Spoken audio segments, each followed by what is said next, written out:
ఇతరుల మీద ఆ మాటలు ఈ మాటలు చెప్పుకుంటా తిరిగే బతుకులు కొంతమంది. మళ్ళా దేవుని బిడ్డలే, ఇంటి నిండా వాగ్దానాలే, కానీ బుద్ధి మాత్రం వాళ్ళ గురించి వీళ్ళ గురించి చెడ్డ ప్రచారాలు మాట్లాడుతూ ఉంటారు, అబద్ధాలు మాట్లాడుతూ ఉంటారు, నిందా ప్రచారాలు చేస్తూ ఉంటారు కొంతమంది. మళ్ళీ ఇంటి నిండా వాగ్దానాలే.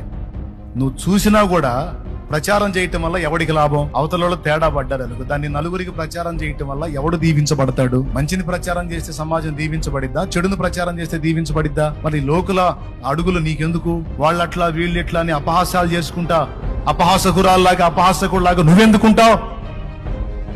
నువ్వు అపహాస్యం పాలుగావా? దేవుడు నిన్ను అలాగ అప్పగిస్తే ఖచ్చితంగా అప్పగించబడతావు. అది మంచిది కాదు, ఆ లక్షణమే మంచిది కాదు. పరిశీలించుకోండి. నేను మధ్య మధ్యలో అప్పుడప్పుడు ఈ విషయాలు ఎందుకు హెచ్చరిస్తున్నానంటే మీరు తెలుసుకొని దిద్దుకొని జాగ్రత్త పడతారు, మీ క్రియలను సరి చేసుకుంటారని.